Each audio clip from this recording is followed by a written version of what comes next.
अरे मिताली, 7 बज रहे हैं, जल्दी उठो, मेरे चाय नाश्ते का प्रबंध करो, नहीं तो मैं ऑफिस के लिए लेट हो जाऊंगा।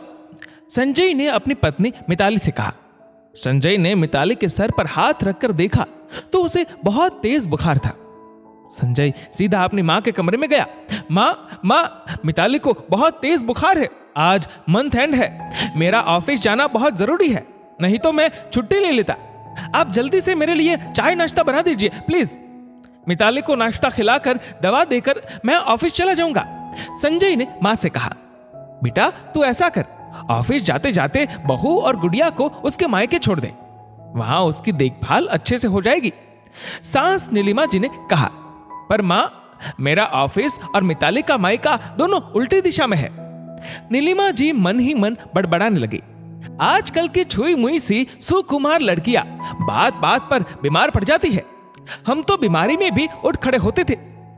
मिताली के ससुराल में मिताली, उसके सास ससुर, उसका पति संजय और 5 वर्षीय बेटी गुड़िया थे। नीलिमा जी के माथे पर बल पड़ गए, लेकिन बहू की तबीयत खराब थी, इसलिए नाश्ता बनाना व अन्य सब काम उन्हीं को करने थे। बहुत दिनों से काम ना करने की वजह से उनसे अब काम नहीं किया जा रहा था। नाश्ता बनाने के बाद उन्होंने घर की सफाई शुरू की। घड़ी की तरफ देखा तो सफाई अधूरी छोड़ लंच बनाने के लिए किचन का रुख किया। आज तो काम करते करते हालत पस्त हो चुकी थी। खाना बनाकर उन्होंने अपना, गुड़िया का और अपने पति का खाना परोसा। पहले बहू के लिए खाना परोस लो, बहू के कमरे में जाकर देख आओ अब कैसी तबीयत है। नीलिमा जी के पति संतोष जी बोले। नीलिमा जी बहू के कमरे में जाती है। बहू उठो, थोड़ा खाना खा लो, तुम तो बहुत किस्मत वाली हो जो तुम्हें तुम्हारी सास खाना परोस कर दे रही है। बहुत सी सास ऐसी होती है जो बहू की तबीयत खराब होने पर भी उससे पूरा काम करवाती है। हमारी भी तबीयत खराब होती थी, पर ऐसे बिस्तर पकड़कर नहीं बैठते थे, बीमारी में भी किसी की सेवा नहीं लेते थे। नीलिमा जी ने एहसान जताते हुए बोला। बुखार के कारण वैसे भी खाने की इच्छा नहीं थी, अब तो सास की बातें सुन मिताली का खाने से मन ही उतर गया। शाम को संजय मिताली को हॉस्पिटल ले जाता है। सारे टेस्ट रिपोर्ट आने पर पता चलता है कि मिताली को टाइफाइड हो गया है। नीलिमा जी संजय से कहती है, देख बेटा, बहू 3 दिन से बहुत बीमार है, 15 दिन और लग जाएंगे उसे ठीक होते होते। यहां मुझे बहुत परेशानी हो रही है। बहू का अलग खाना बनाना, चाय, दूध, उसके कपड़े धोना, बहुत काम बढ़ गया है। ऐसा करो, मिताली और गुड़िया को उसके मायके छोड़ाओ। लेकिन मायके में भी तो उसके मम्मी पापा अकेले ही रहते हैं।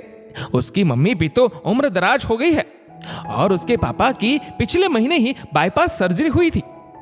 मिताली और गुड़िया के जाने से उन्हें परेशानी होगी, संजय ने कहा। मुझसे तो नहीं होगी बहू की सेवा। नीलिमा जी ने 2 टूक जवाब दे दिया। ठीक है मां, संजय बोला।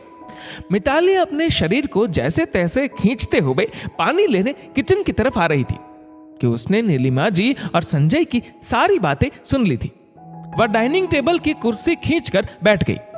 मेरा मायका क्या सुधार गृह है जो आप लोग मुझे बीमारी में वहां भेज देते हैं। सालों से मैं अकेले घर का सारा काम करते आई हूं, चाय, नाश्ता, लंच, डिनर, घर की साफ सफाई, सबके कपड़े धोना, साथ में छोटी बच्ची को भी संभालना। मैं सबका काम करती हूं, पर मेरी जरूरत के समय कोई मेरी मदद को तैयार नहीं। मुझे मायके भेजने की बात की जा रही है। 2 साल पहले जब स्कूटी से गिरने के कारण पैरों में प्लास्टर आ गया था, तब भी आप लोगों ने मुझे मायके भेज दिया था ताकि बहू की सेवा ना करनी पड़े। आप तो सबसे कहती फिरती है, हमारा सास बहू का नहीं, माँ बेटी का रिश्ता है। बहू अगर स्वस्थ है तो दिन रात ससुराल में रहकर काम करे और बीमार पड़ जाए तो उसे मायके भेज दिया जाए। ये कहां का इंसाफ है। वैसे तो आप मुझे मेरे माँ पापा से मिलने 4 दिन के लिए भी जाने नहीं देती। मिताली ने अपने पति की ओर देखते हुए कहा, आपकी इतनी कमाई तो है जिससे आप ऐसे समय में घरेलू सहायिका का इंतजाम कर सके, जिससे मेरी ससुराल में रहते हुए अच्छे से देखभाल भी हो जाए और मम्मी जी की मदद भी। तभी मिताली के ससुर संतोष जी अपनी पत्नी नीलिमा जी से कहते हैं, तुम बहू के साथ गलत कर रही हो। बहू साल 6 महीने में बीमार पड़ती है, बाकी समय तो वह घर का सारा काम संभालती है। तुम्हें घर का कोई काम नहीं करना पड़ता। जब बहू हमारा इतना ध्यान रखती है, बदले में हमसे कोई उम्मीद भी नहीं रखती, जरूरत पड़ने पर सब एक दूसरे का सहयोग करे, यही तो परिवार है। अगर तुमने जरूरत के समय बहू की देखभाल कर दी तो इसमें एहसान मानने की क्या बात है। भविष्य में बहू ही तो हमारी देखभाल करेगी, यह उसका हमारे प्रति फर्ज होगा। वैसे ही आज जरूरत के समय बहू की देखभाल करना हमारा फर्ज है। फिर नीलिमा जी ने बहू के सर पर हाथ रखते हुए कहा, बेटा तुम मायके नहीं जाओगी, यहीं अपने घर में हम सब के साथ रहोगी। तेरे खाने पीने दवाइयों का मैं पूरा ध्यान रखूंगी।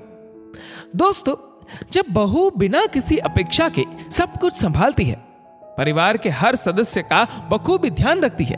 बहू के बीमार पड़ने पर परिवार के सदस्यों को उसका ध्यान रखना चाहिए, उसे आराम देना चाहिए, ना कि एहसान जताना चाहिए या मायके भेज देना चाहिए। दोस्तों, इस वीडियो को लेकर आपकी क्या राय है नीचे कमेंट करके जरूर बताएगा। और अगर आपको वीडियो अच्छा लगा हो तो इस वीडियो को लाइक करेगा, शेयर करेगा ज्यादा से ज्यादा लोगों तक। और ऐसे ही और भी इंस्पिरेशनल वीडियोस के लिए सब्सक्राइब करें हमारे यूट्यूब चैनल को और फेसबुक पर फॉलो करें हमारे पेज को। धन्यवाद।